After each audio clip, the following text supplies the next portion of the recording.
लेखक ने उनसे पूछा कि वे केवल अभिनंदन पत्र और प्रशंसा देंगे या और कुछ। उन लोगों ने जवाब दिया कि वे द्रव्य ग्रहण करेंगे और उन्हें थैली देंगे। थैली यानी धन से भरी थैली, थैली यानी धन से भरी थैली देंगे। लेखक ने कहा, आप लोग अधिक से अधिक पैसा एकत्र कीजिए, इसमें से 25% आपका, बाकी मेरा। उन लोगों ने कहा, हम आपका अभिनंदन करना चाहते हैं और आप हमारा अपमान कर रहे हैं। नतीजा बुरा हुआ। लेखक के अभिनंदन की योजना अधर में टलक गई। लेखक की जबान ने उनकी थैली काट दी। लेखक देश के भाग्य विधाताओं, यानी कि भाग्य विधाता का अर्थ है तकदीर बनाने वाला, को कुछ इस तरह से शुभकामनाएं भेजना चाहते हैं कि आप 1 साल जीवित रहे।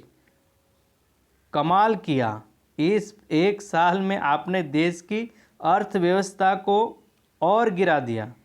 बधाई हो। बधाई, उसे बधाई दी। बधाई का अर्थ है अभिनंदन। उसे बधाई दी गई। भ्रष्टाचार, मुनाफाखोरी, जमाखोरी को बढ़ने का मौका दिया।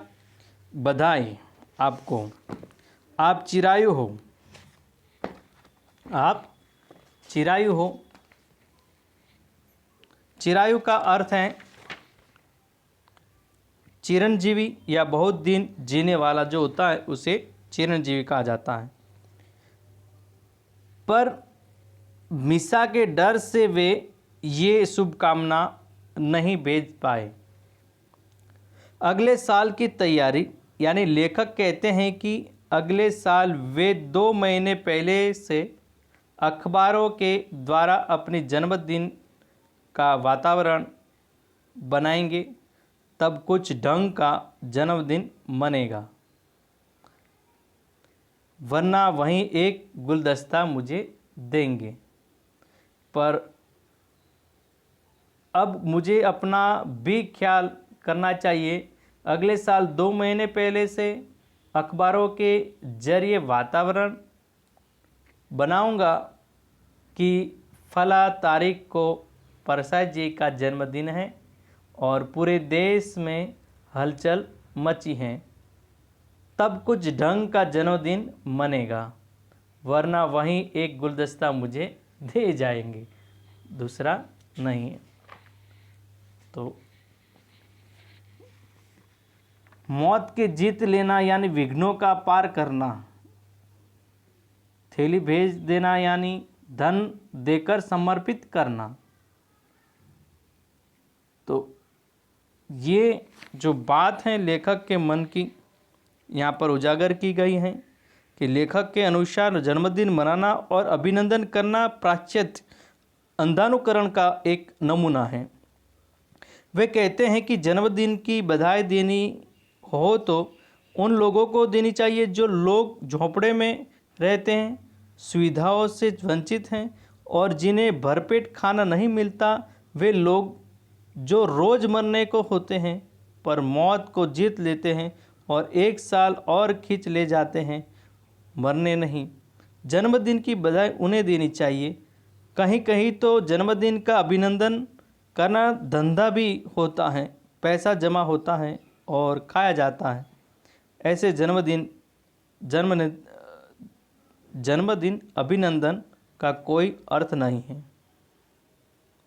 और हमेशा बहुत सारे जो लेखक कहते हैं कि जन्मदिन की योजना अधूरी क्यों हो गई है, तो कुछ लोग लेखक के जन्मदिन पर उनका अभिनंदन करना चाहते थे, लेकिन लेखक ने उनसे पूछा कि वे उन्हें सिर्फ अभिनंदन पत्र और प्रशंसा देंगे या और कुछ। उन्होंने जवाब दिया कि वे द्रव्य ग्रहण करके उनके थैली देंगे। लेखक ने उनसे कहा कि अधिक से अधिक पैसा एकत्रित कीजिए, उसमें से 25% आपका, बाकी मेरा। अभिनंदन करने वालों को लेखक की ये बात अपमानजनक लग गई। वे लोग पीछे हट गए, इसलिए लेखक के जन्मदिन की योजना अधूरी रह गई है। और जो अभिनंदन करना एक धंधा ही होता है, जैसे कि कुछ लोग व्यावसायिक अभिनंदन करने वाले होते हैं। वे लोग किसी प्रसिद्ध व्यक्ति के जन्मदिन तथा अन्य विशेष अवसर का बहाना बनाकर उसका अभिनंदन करने की योजना बनाते हैं। इस बहाने चंदा इकट्ठा किया जाता है और उस चंदे का उपयोग अपने खाने पीने के लिए किया जाता है। इस तरह अभिनंदन करना एक धंधा भी हो गया है। तो दोस्तों, यहाँ पर जो हैं गद्य यहाँ पर समाप्त होते हैं और इनके जो नवागत शब्द हैं, एक और जन्मदिन के नवागत शब्द यानी समानार्थी शब्द, मुहावरे और स्वाध्याय आपके हिंदी के चौपड़े में लिखना है। अस्तु।